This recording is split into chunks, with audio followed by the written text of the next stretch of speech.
Selamat menonton video pembelajaran IPS berikut. Silahkan tonton dengan seksama dan tetap dalam pengawasan orang tua.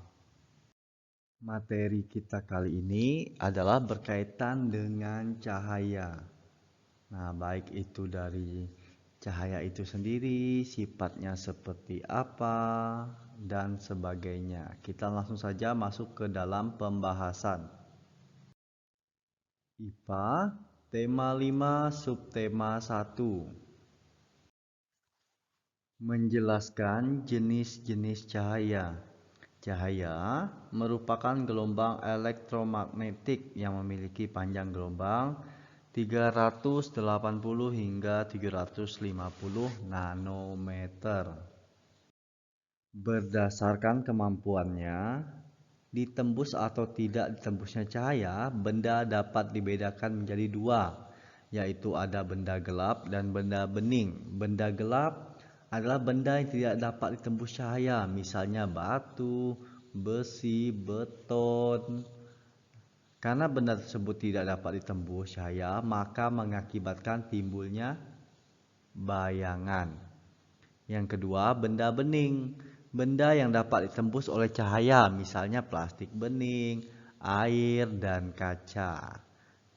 Cahaya dapat diluruskan hingga kita bisa melihatnya.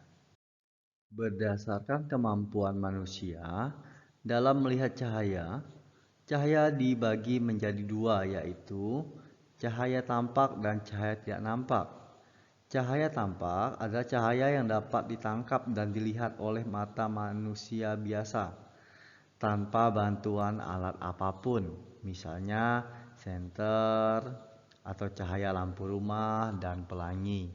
Cahaya yang tidak nampak, tampak adalah cahaya yang hanya bisa ditangkap oleh penglihatan manusia jika menggunakan alat, misalnya sinar X, sinar matahari, dan sinar inframerah. Menjelaskan sifat-sifat cahaya. 1. Cahaya merambat lurus.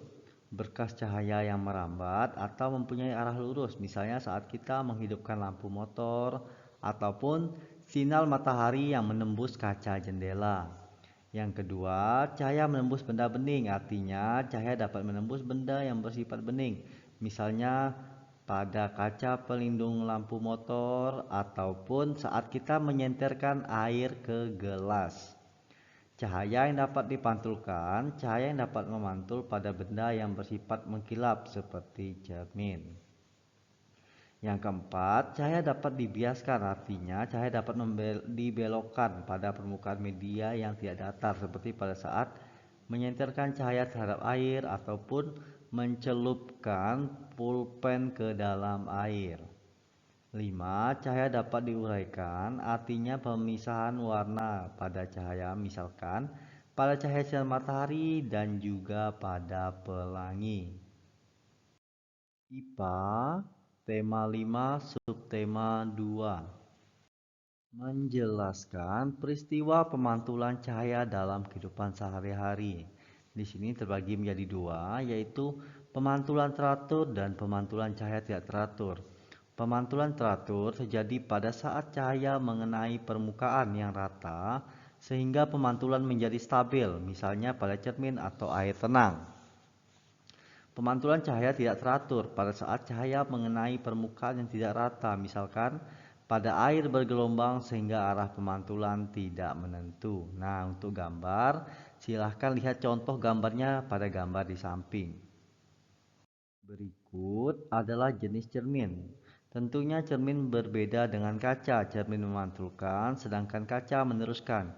Cermin terbagi menjadi tiga, yaitu cermin datar, cekung, dan cembung. Nah, di sini bisa kita lihat pembedanya, ada ukuran, sifat bayangan, contoh, dan diagram. Nah, tentunya kalau untuk cermin di sini bayangan dan benda sama. Untuk cermin cekung, bayangan lebih besar dari benda.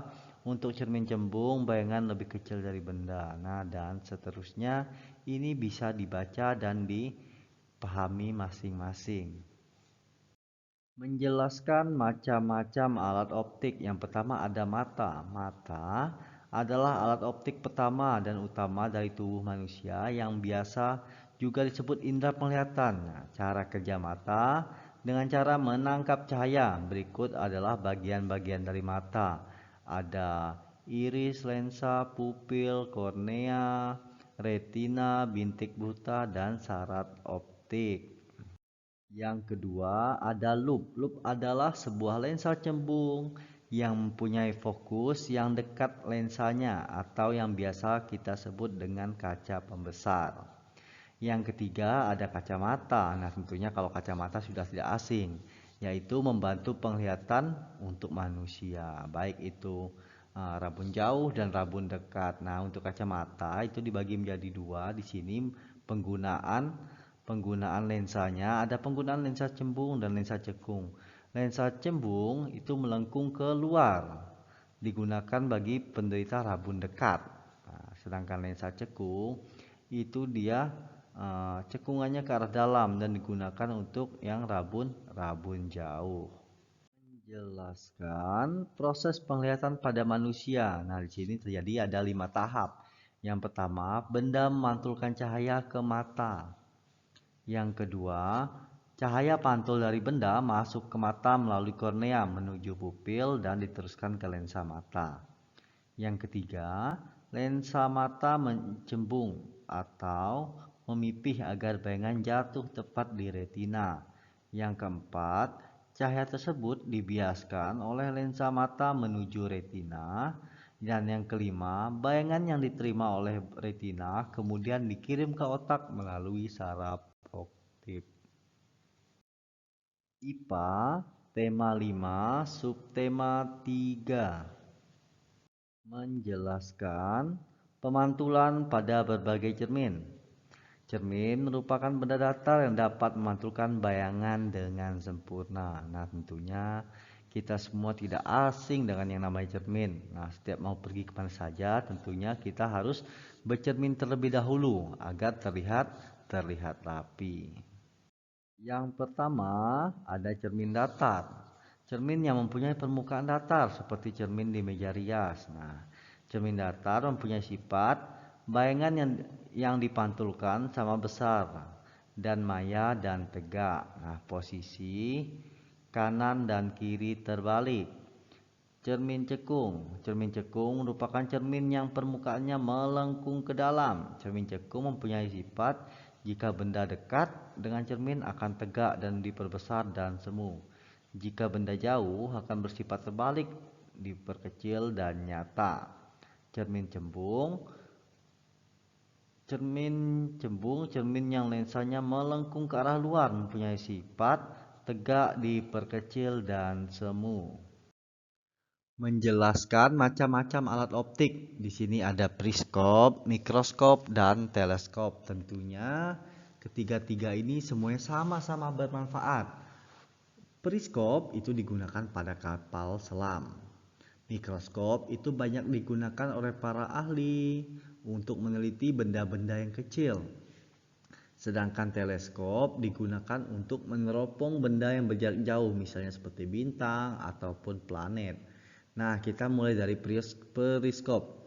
Cara kerja periskop, ya, yang pertama, cahaya yang masuk dari bagian ujung periskop akan dipantulkan oleh cermin. Nah, jadi dia menggunakan dua cermin.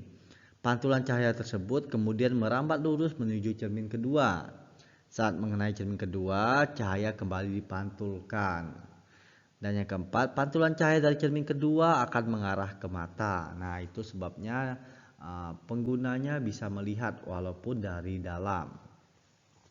Mikroskop. Nah, kalau mikroskop tentunya sudah tahu itu menggunakan benda-benda canggih juga. Nah, karena dia untuk meneliti benda yang sangat kecil seperti bakteri ataupun sel-sel.